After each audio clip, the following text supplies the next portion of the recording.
आपको शायद अंदाजा भी नहीं है, लेकिन लाल शरबत जैसी हलाल सर्टिफाइड प्रोडक्ट खरीदने के कारण 2006 मुंबई सीरियल ब्लास्ट के 12 आरोपी अब बाहर घूमेंगे। आप सोच रहे हैं कैसे? देखिए, 2006 ब्लास्ट के सभी आरोपियों को 2015 में कोर्ट के फैसले के बाद ही सजा मिल जाती। 5 को फांसी और बाकी को आजीवन कारावास। लेकिन ये वो संस्थान है जो स्पेशल मकोका कोर्ट के फैसले को चैलेंज करते हुए मुंबई हाई कोर्ट गई और इन सब को बचाने के लिए 10 साल की लंबी लड़ाई लड़ी। लाखों करोड़ों रुपए वकीलों को हायर करने में खर्च किए। आजकल तो लोग अपने परिवार के लिए इतने पैसे खर्च नहीं करते, तो फिर जमीयत ने कैसे किया? जमीयत उलेमा के पास इतने पैसे आए कहां से? जवाब सिंपल है, हलाल सर्टिफिकेशन, धंधे से। जमीयत उलेमा हिंद देश की एक गैर सरकारी संस्था है जो एक खास धर्म के लिए हलाल सर्टिफिकेशन जारी करती है। कंपनियों के लिए स्टैंप लेना जरूरी हो जाता है, क्योंकि बिना इसके खास वर्ग वो प्रोडक्ट नहीं खरीदेगा। स्टैंप देने के लिए जमीयत इन कंपनियों से बिना किसी अथॉरिटी के लाखों रुपए वसूलती है, और ऐसा आरोप है कि इन पैसों का इस्तेमाल आतंकियों को बचाने में होता है।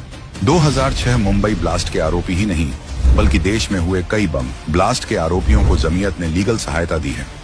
गृह मंत्रालय को दायर की गई एक याचिका के अनुसार जमीयत ने 2007 में एक लीगल सेल शुरू किया था, जिसने अब तक 700 से ज्यादा लोगों को कानूनी मदद दी है जो आतंकी मामलों में आरोपी थे, और इनमें से 192 को बरी करवाया गया है।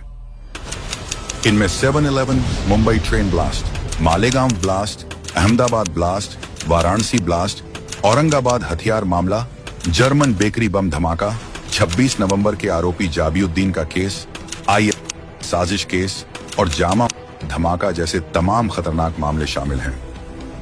और इन सभी में आरोपियों को छुड़ाने के लिए जमीयत ने जमकर पैसे झोंके, वो भी आपके ही पैसों से, जो आप सोचकर खर्च करते हैं कि एक लाल शरबत ही तो खरीद रहे हैं। लेकिन हिंदुओं की आंखें कब खुलेंगी? उन्हें तो लाल शरबत पीकर ठंडक मिलती है। शायद इस बात की गर्मी महसूस नहीं होती कि उसी पैसे से देश के दुश्मन कानून से बच निकलते हैं। सबसे गंभीर बात यह है कि कांग्रेस पार्टी इसी जमीयत से चुनावों में समर्थन लेती है। महाराष्ट्र हो या कोई और राज्य, कांग्रेस उन लोगों की सरपरस्ती लेती है जो आतंक के आरोपियों की मदद करते हैं। अब सवाल सिर्फ राजनीतिक नहीं, आत्मा का है। क्या हम ऐसी पार्टी को वोट देंगे जो उन संगठनों से गठजोड़ करती है जिनके कारण बम धमाकों में हमारे अपने मारे गए? और सबसे जरूरी, क्या बम धमाकों में मारे गए लोगों की आत्मा को कभी चैन मिलेगा जब उनके कातिलों को समर्थन देने वाली पार्टी फिर से सत्ता में आएगी?